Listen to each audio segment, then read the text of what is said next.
జరుపుకోవాలి, ఏ తారీఖు వచ్చిందనేది తెలుసుకుందాం. అలాగే మన శాంతి నిలయంలో ఎలాంటి కార్యక్రమాన్ని నేను చేస్తాననేది కూడా ఈ వీడియోలో తెలుసుకుందాం. ముందుగా అయితే నా వీడియోని చివరి వరకు చూసి దయచేసి లైక్ చేయండి. మీరు లైక్ చేయడం వల్ల ఈ వీడియోలు మరికొందరికి వెళ్తాయి కాబట్టి దయచేసి లైక్ చేయవలసిందిగా కోరుకుంటున్నాను. ఈరోజు వీడియోలోకి వెళ్ళిపోదామండి. అయితే మనకు ఈ సంవత్సరం దీపావళి 2 రోజులైతే రావటం జరిగిందండి. అది ఎలా అంటే మనకు 20వ తారీఖు మధ్యాహ్నం నుండి దీపావళి అయితే వస్తుంది. వచ్చి తర్వాత రోజు అంటే 21వ తారీఖు మధ్యాహ్నం వరకు అయితే ఉంది. మనం దీపావళిని రాత్రిపూట జరుపుకోవాలి కాబట్టి 20వ తారీఖు నైటు దీపావళి పండుగను జరుపుకోవడం అనేది జరుగుతుంది. ఇంకా లక్ష్మీ పూజలు ఎవరైనా చేసుకోవాలంటే తర్వాత రోజు ఉదయం కూడా చేసుకోవచ్చు.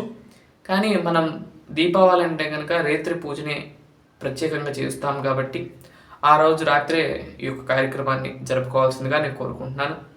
అలాగే మరొక విశేషమైన రోజు ఈ యొక్క 18వ తారీఖు ధనత్రయోదశి అనే పర్వదినాన్ని జరుపుకుంటూ ఉంటారు చాలామంది కూడా. ఆ రోజున లక్ష్మీదేవి క్షీర సముద్రంలో పుట్టిందని, ఆ రోజున అమ్మవారు పుట్టిన రోజుగా కాబట్టి ఆ రోజున పూజ చేయటం వల్ల లక్ష్మీదేవి కటాక్షం మనందరి మీద ఉంటుందని భావిస్తూ చాలామంది పూజలు అయితే చేస్తూ ఉంటారు. అయితే ఈసారి కూడా ధనత్రయోదశి 2 రోజులు రావటం అనేది జరిగింది. 18వ తారీఖు సాయంత్రం మధ్యాహ్నం నుండి వస్తుంది. తర్వాత 19వ తారీఖు మధ్యాహ్నం 2 వరకు అయితే ఉంది. కాకపోతే ఇది కూడా మనం సాయంత్రం పూటే జరుపుకోవాలి. లక్ష్మీ పూజ అనేది సాయంత్రం చంద్రుడు వచ్చినప్పుడు చేస్తే చాలా అద్భుతాన్ని ఫలితం ఇస్తుంది కాబట్టి ఆ రోజు కూడా సాయంత్రం అయితే చేసుకోవాల్సిందిగా నేను కోరుకుంటున్నాను. అలాగే మన శాంతి నిలయంలో ఎలాంటి కార్యక్రమాలు జరుగుతున్నాయంటే కనుక స్వామివారికి దీపావళి రోజు దీపావళి ఆస్థానం అయితే జరగబోతుంది. ఆ రోజు స్వామివారికి మేము జరిపే కార్యక్రమాల్లో నేను నిర్ణయించిన తేదీ ఏంటంటే కనుక 20వ తారీఖునే మేమైతే దీపావళి ఆస్థానాన్ని నిర్వర్తించడం జరుగుతుంది. తిరుమల శ్రీవారికి ఎలా అయితే జరుగుతుందో అదేవిధంగా మనకు కూడా మన శాంతి నిలయంలో స్వామివారికి ఆ యొక్క కార్యక్రమాన్ని నిర్వర్తించడం జరుగుతుంది. మీరందరూ కూడా ఆ యొక్క కార్యక్రమాలన్నీ కూడా విశేషంగా పాల్గొంటారని నేను కోరుకుంటున్నాను. అయితే స్వామివారికి ఆ రోజు ప్రాతకాలంలో సుప్రభాతము, అర్చన అవన్నీ కూడా కార్యక్రమాలన్నీ కూడా పూర్తయిపోయిన తర్వాత స్వామివారిని సర్వభూపాల వాహనం మీద స్వామివారి యొక్క గర్భాలయం ముందు వేంచేపు చేసి, అలాగే స్వామివారికి అభిముఖంగా విశ్వసేనుల వారిని ఆవాహన చేసి అక్కడ స్థాపించి, తర్వాత అమ్మవార్లకు స్వామివార్లకు నూతన వస్త్ర సమర్పణ, అలాగే అక్షరోపణ కార్యక్రమాన్ని చేయటం జరుగుతుంది. ఆ తర్వాత స్వామి అమ్మవార్ల ఇద్దరికి కూడా మాల మార్పిడి కార్యక్రమం అయితే ఉంటుంది. ఆ కార్యక్రమం పూర్తయిన తర్వాత దీపావళి సందర్భంగా స్వామివారికి విశేషమైన నివేదన అయితే ఉంటుంది. ఆ తర్వాత సర్కారు హారతి అనేది ఒక చిన్న కార్యక్రమం అయితే ఉంటుంది. తర్వాత రూపాయి హారతి అని కూడా ఉంటుంది. ఈ కార్యక్రమాలన్నీ కూడా చేసుకున్న తర్వాత స్వామివారికి ఆ రోజుకు తిథి వార నక్షత్రాలన్నీ కూడా వినిపించిన తర్వాత ఆస్థానాన్ని నిర్వర్తించిన తర్వాత స్వామివారికి ఆ తర్వాత విశేషమైన పూజా కార్యక్రమాలు అయితే ఉంటాయి. అలాగే ఈ కార్యక్రమంలోనే మూలమూర్తికి కూడా నూతన వస్త్ర సమర్పణ అనేది ఉంటుంది.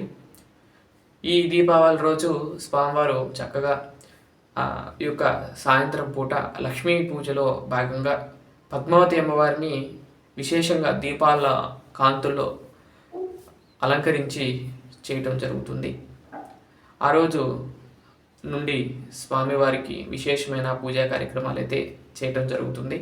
అలాగే 22 నుండి మనకు కార్తీక మాసం అనేది ప్రారంభమవబోతుంది. అలాగే ఈ సంవత్సరం అన్ని పండుగలు కూడా చాలా ముందు వచ్చేసాయండి. 20 రోజులు ముందు వచ్చినాయండి. అయినా కానీ పోయిన సంవత్సరం దీపావళి పండుగ 31వ తారీఖు వచ్చింది. ఈ సంవత్సరం మాత్రం మనకు దీపావళి ముందే రావటం, 20వ తారీఖుకే రావటం. అలాగే 25వ తారీఖు నాగుల చవితి. ఈ కార్తీక మాసం అంతా కూడా విశేషంగా చాలామంది కూడా ఈ కార్తీక మాసంలో నిష్ఠగా ఉంటూ ఉంటారు. ఆ మహాదేవుణ్ణి శివుణ్ణి కొలుస్తూ ఆ శివయ్య ధ్యానంలో గడుపుతూ ఉంటారు ఈ నెలంతా కూడా. ముందుగా మనకు గణపతి నవరాత్రులు వచ్చాయి. ఫస్ట్ తండ్రి గారి కొడుకు ఎవరైతే ఉన్నారో ఆ వినాయకుడు వచ్చాయి. తర్వాత ఆ వినాయకుడి యొక్క తల్లిగారైన పార్వతీదేవి యొక్క నవరాత్రులు పూర్తయినాయి. తర్వాత అప్పుడు తండ్రి గారైన మహాదేవుడి యొక్క కార్యక్రమాలు ప్రారంభమవుతున్నాయి. ఆ తర్వాత స్వామివారి యొక్క మామగారైన వెంకటేశ్వర స్వామివారి యొక్క ఉత్సవాలు, విష్ణుమూర్తి యొక్క ఉత్సవాలు, ధనుర్మాస ఉత్సవాలు అయితే ప్రారంభమవుతున్నాయి. ఈ విధంగా ఈ సంవత్సరం మనకి వినాయక చవితి నుండి మొదలు పెడితే అన్ని తర్వాత వచ్చే నెలలన్నీ కూడా చాలా విశేషమైన నెలలు. స్వామివారులని ఆరాధించే మాసంగా ఇది అంటారు. అలాగే ఈ యొక్క కార్తీక మాసంలో కార్తీక దామోదర పూజ అనేది విశేషంగా చేస్తూ ఉంటారు. ఇక్కడ కేశవుడిని పూజిస్తే కాదండి, కేశవుడితో పాటు శివుడిని కూడా పూజిస్తేనే ఆ యొక్క ఫలితాన్ని ఇస్తుంది. అయితే నాకు ఒకరు చెప్పగా విన్నాను ఏంటంటే కనుక, శివుడిని పూజించే వారికి విష్ణుమూర్తి తొందరగా వరాలు ఇస్తారంటండి. అలాగే విష్ణుమూర్తిని పూజించే వాళ్ళు శివుడు తొందరగా వరాలు ఇష్టపడతారంటండి. అలా చెప్తూ ఉంటారు. అది ఎంతవరకు అది కరెక్టేలే అండి. శివుడికి విష్ణుమూర్తికి భేదం అనేది లేదు. అది మనం పెట్టుకున్న భేదమే కానీ శివుడు కేశవుడు ఒక్కటే, ఎప్పుడు వేరు వేరు కాదు. అలాగే మన శాంతి నిలయంలో చూసే ఉంటారు, చెప్పే కదండి దీపావళి రోజు ఎలాంటి కార్యక్రమాలు జరుగుతాయని చెప్పాను. అవన్నీ కూడా మీరు కూడా వీడియోల రూపంలో పాల్గొని స్వామివారి యొక్క ఆశీస్సులన్నిటి కూడా పొందుతారని నేను మనస్ఫూర్తిగా కోరుకుంటున్నాను. ఈ సంవత్సరం దీపావళి పండుగ మరొకసారి చెప్తున్నాను, 20వ తారీఖు సాయంత్రం దీపావళి జరుపుకోండి. 21 కూడా జరుపుకోవచ్చు, కానీ ఉదయం లక్ష్మీ పూజ మాత్రం చేసుకోవచ్చు. కానీ మనం లక్ష్మీ పూజ అనేసరికి చంద్రుడు సమయంలో పూజిస్తాం కాబట్టి ఆ రోజు చేసుకుంటే చాలా మంచిది. మీరు కూడా పాటించండి. ఇంకా ఏమైనా డౌట్స్ ఉంటే దీపావళి గురించి ఏమైనా డౌట్స్ ఉంటే తప్పకుండా కామెంట్ చేయండి. నేను దీపావళి గురించి ఇంకా ప్రత్యేకంగా చెప్తూ ఉంటాను. అలాగే దీపావళి పండుగ జరుపుకునే వాళ్ళు ఎవరైనా సరే చాలా జాగ్రత్తగా జరుపుకోండి. కాకరపోవత్తులు కానీ అవి వెలిగించేటప్పుడు, టపాకాయలు కానీ టపాసులు కాల్చేటప్పుడు చాలా జాగ్రత్తతో ఓర్పుతో చేసుకోండి. అలానే ఎటువంటి ప్రమాదాలు జరగకుండా ఆనందంగా మన పండుగలు జరుపుకోవాలని నేను మనస్ఫూర్తిగా కోరుకుంటున్నాను. ఈ విధంగా ఈ దీపావళి పండుగను మీరందరూ కూడా విజయవంతంగా జరుపుకొని ఆనందంగా ఆ యొక్క మహాలక్ష్మి పూజను చేసుకోవాల్సిందిగా నేను కోరుకుంటున్నాను. ఇదండి ఈరోజు వీడియో.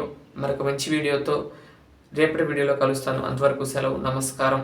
అలాగే నరక చతుర్దశి ఎప్పుడు అని కూడా డౌట్ రావచ్చు. అయితే 20వ తారీఖు ఉదయమే నరక చతుర్దశి వస్తుంది.